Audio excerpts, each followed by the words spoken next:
In the last part of the training, we will discuss some concrete tools and strategies to take back to your program and implement.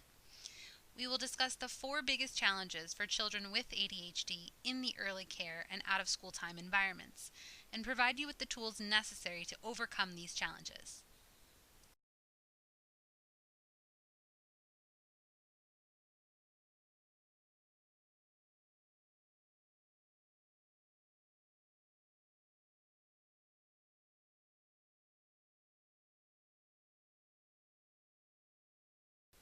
First, let's discuss the child's difficulty focusing.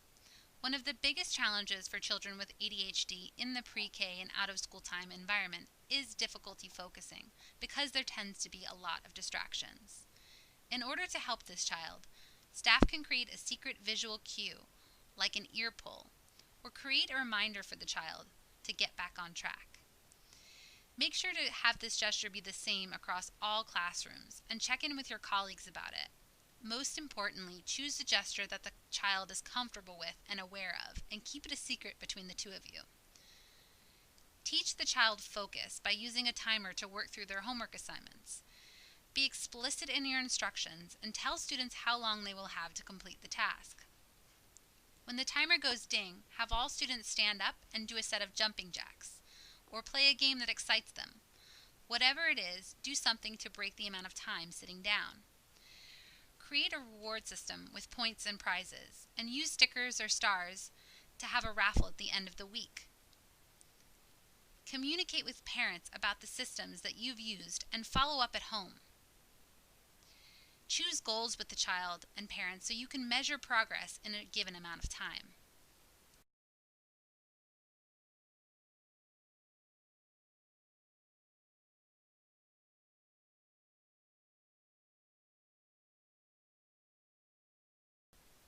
Next, let's brainstorm some strategies to use when the child is distracting other children.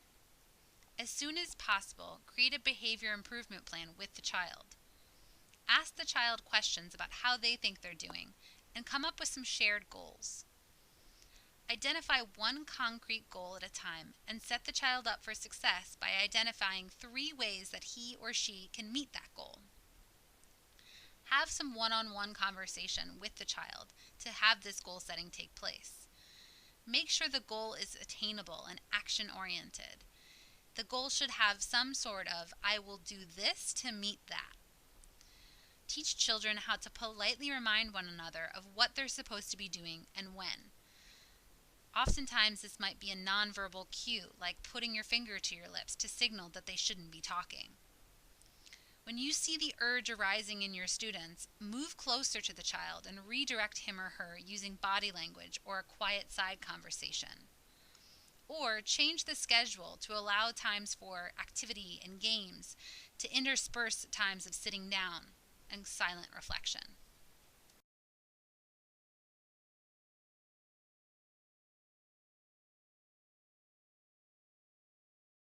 Third, let's brainstorm ways you can support the child who can't sit still and may pose a safety concern. Come up with a system that works for your program and make sure messaging is consistent across all environments. Offer engaging micro-movement options for when stillness is required, like doing your homework. Have a fingers challenge or pass out fidget toys for children to play with silently at their desk. Have a toes in the shoes challenge and teach children how to touch their toenails to the top of their shoes.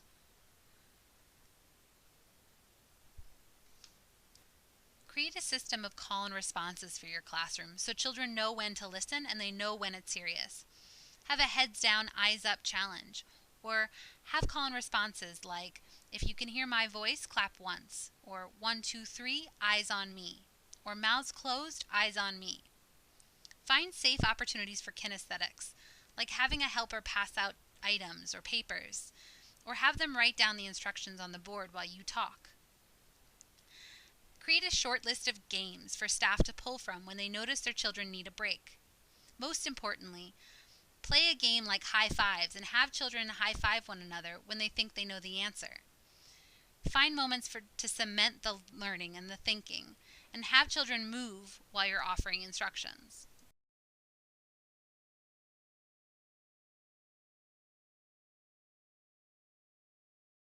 Lastly, we will discuss the tools to support children who struggle with social inappropriateness.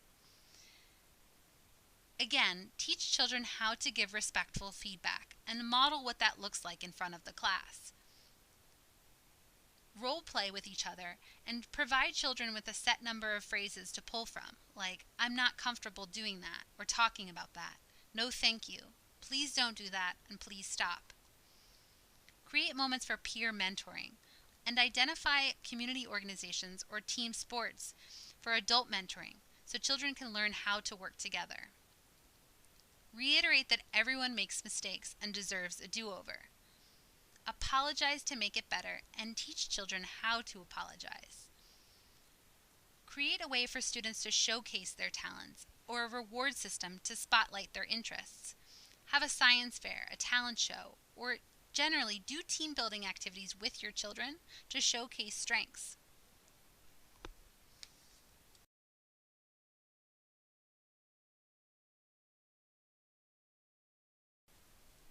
You may ask yourself, what else is there? Well, there's one thing missing, and it's creating a plan.